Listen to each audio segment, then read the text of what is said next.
রামনারায়ণ রাম। আমি সর্বপ্রথম ঠাকুর শ্রী শ্রী বালক ব্রহ্মচারী মহারাজের চরণে জানাই আমার শতকোটি প্রণাম এবং আপনাদের সকলকে জানাই বৈদিক অভিনন্দন। রামনারায়ণ রাম এই বলে আমি আজকের তত্ত্ব ও আলোচনা শুরু করছি। শান্তি যদি পেতে চাও, বিবেকের সুরে সুর মেলাও। পার্ট 2। ধর্মের যে আসল তত্ত্ব সেটা আজ বিকৃত হয়ে গেছে। প্রকৃত ধর্ম কি?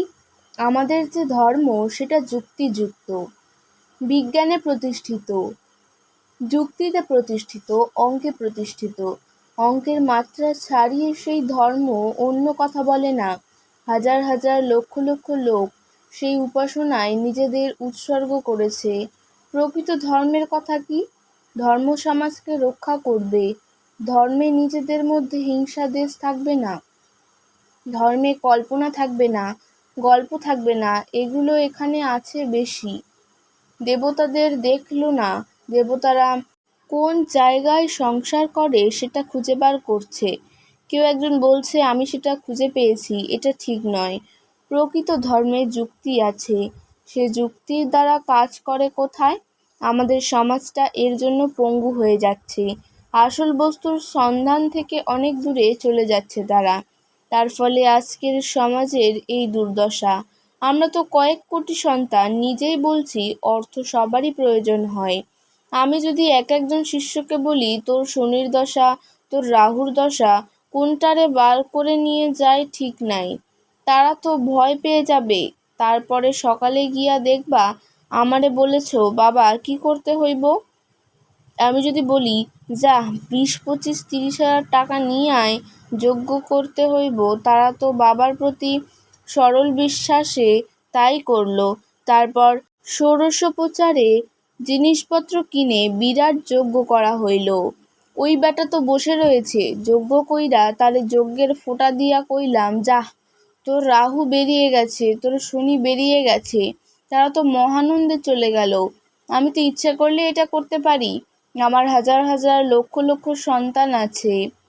হোম, পূজা, যাগযজ্ঞ, শান্তি সব কিছুর মন্ত্র জানা আছে। ডেকে নিয়ে কাজে বসালেই হয়ে যায়।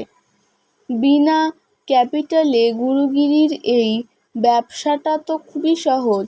তাহলে আমি তো রোজই 30 থেকে 40 হাজার টাকা রোজগার করতে পারি। আমি বলেছি সবাইকে, মিটিংয়ে, সব জায়গায় বলেছি। যেদিন দেখবে যে আমি পূজা করে যজ্ঞ করে পয়সা রোজগার করতেছি, সেদিন আমাকে ওপেন রাস্তায় গুলি করে মেরে ফেলবে। কত বড় অপরাধ ধর্মের নাম ভাঙিয়ে সহজ সরল জনগণের সেন্টিমেন্টের সুযোগ নিয়ে অর্থ উপার্জন করা। এর চেয়ে জঘন্য অপরাধ আর নেই। শনিও নাই, রাহুও নাই, কিছুই নাই। মিথ্যা আর ভণ্ডামির ওপর চলছে এই গুরুগিরির ব্যবসা।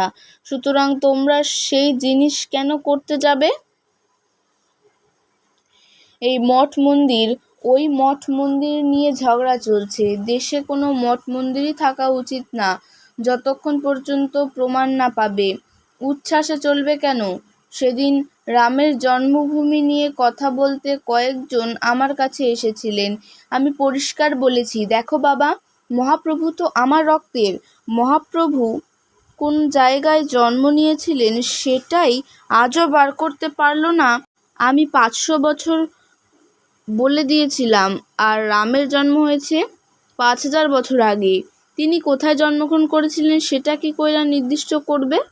সেই জায়গা কি কইরা বার করবে? এটা হয় কখনো? আমার কাছে আসলে এসব বললে আমি যেটা জানি না সে বিষয়ে আলাপ আলোচনা করতে চাই না।